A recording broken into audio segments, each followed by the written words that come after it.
राजनीतिक दलों के तीन प्रमुख हिस्से में ये बात बताया गया किसी भी राजनीतिक दल का तीन प्रमुख हिस्सा कैसे होता है। पहला होता है नेता, दूसरा होता है सदस्य और तीसरा होता है समर्थक। नेता समझ गए कि जो पार्टी का शीर्ष पे बैठा हुआ, उसके समर्थक जो है ना कि पार्टी की ज्वाइनिंग करते वो क्या हो गया, सदस्य हो गया, है ना। और समर्थक का मतलब क्या हो गया भाई कि हम उस पार्टी का सदस्य नहीं है, लेकिन तो भी हम उस पार्टी का क्या करते हैं, समर्थन करते हैं। बात आ गया समझ में। ये तीन हिस्सा को बताया गया। उसके बाद अब चलेंगे कि कोई भी राजनीतिक दल का एक मकसद होता है कि भाई कि हम क्या करें कि सत्ता को स्थापित करें, सत्ता अपने हाथ में ले।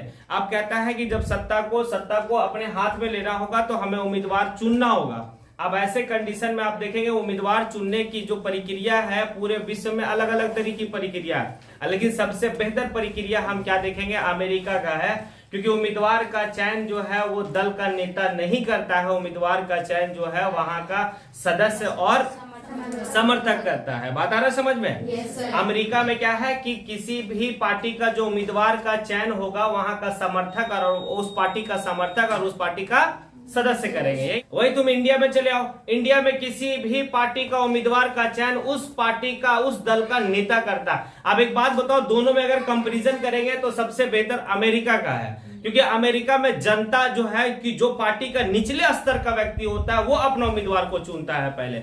अभी जो है कि चुनाव लड़ना नहीं है, पार्टी अभी उम्मीदवार तय करेगी, तो उम्मीदवार जो तय करेगी उसका वोटिंग होगा। 4 लोग खड़े हो गए, ठीक है, पार्टी में 4 लोग जो है उम्मीदवार की मतलब उम्मीदवारी पेश कर रहे हैं। ऐसे कंडीशन में चारों का भाई क्या है, एकदम चुनाव का जैसा ही नॉमिनेशन सब करवाना, उसके बाद अपने पार्टी के और कार्यकर्ता के बीच में जाना, भैया वो लोग आपको चुनेगा, तब आप उस पार्टी का उम्मीदवार हो सकते हैं। लेकिन इंडिया में क्या कि इंडिया का जो लोकतांत्रिक व्यवस्था में आप देखेंगे कोई सा भी दल का क्या है, अगर उम्मीदवार का चयन करना होगा तो उस पार्टी का जो शीर्ष नेता होंगे वो अपना उम्मीदवार का चयन करेंगे। उम्मीदवार खड़ा करने का 2 देश का उदाहरण आपके पास हम पेश किए, एक अमेरिका और दूसरा भारत। अब ऐसा है कि हमारा उम्मीदवार खड़ा करने के बाद उम्मीदवार जो है वो हार गया। जो जीत गया तो वो तो सदन चला गया, जो जीत गया वो कहां चला गया, सदन चला गया। वो अपना कामकाज को जो है बेहतर तरीके से कर रहा, विधायिका बना रहा, कानून बना रहा, देश को चला रहा। लेकिन जो हार गया उसका काम क्या है, घर में सो जाना। विपक्ष का भूमिका निभाना उसका काम है। हारे हुए व्यक्ति का जो काम होगा वो क्या होगा, विपक्ष का भूमिका निभाना। और कि जिस देश का विपक्ष जितना मजबूत होगा वो देश की तरक्की उतने ही तेजी से होगा।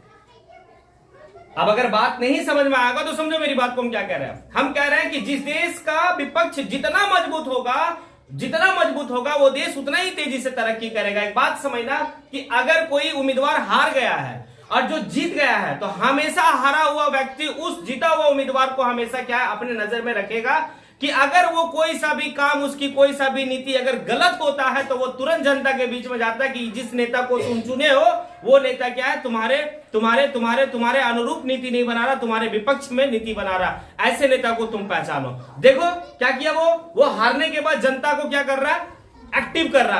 अब एक बात बताओ, जनता को जगा रहा है, जनता को जैसे जैसे जगा रहा वैसे वैसे जनता जाग रहा और अपने चुने हुए नेता से सवाल कर रहा ना।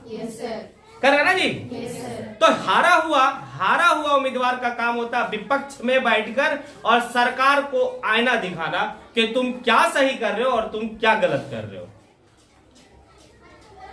बता रही समझ में हम क्या बोले। अब इस चीज को बताओ। अब एक बात बताओ, सरकार एक कानून ला रही थी, भारत की सरकार क्या है, तो कृषि कानून। जो कृषि कानून ला रही थी वो कृषि कानून क्या था जी, एकदम जो है कि किसान के प्रति नहीं था, किसान के पक्ष में कानून नहीं था। तो जो आम जो है वहां का जो विपक्ष है, जो हारा हुआ सरकार में नहीं बैठा है, वो सरकार को याद दिलाता है कि आप जो कानून ला रहे हो वो कानून क्या है कि किसानों के हित में नहीं है, आप इस कानून को बदलिए। ये कानून किसानों के हित में नहीं है। इस कानून को अगर लाते हैं तो किसान क्या होगा, किसान को बहुत ज्यादा दिक्कतें होगी। किसान दिन पर दिन जो है क्या है कि और गरीब होता चला जाएगा और एक दिन उसका सारा जगह जमीन छीना जाएगा।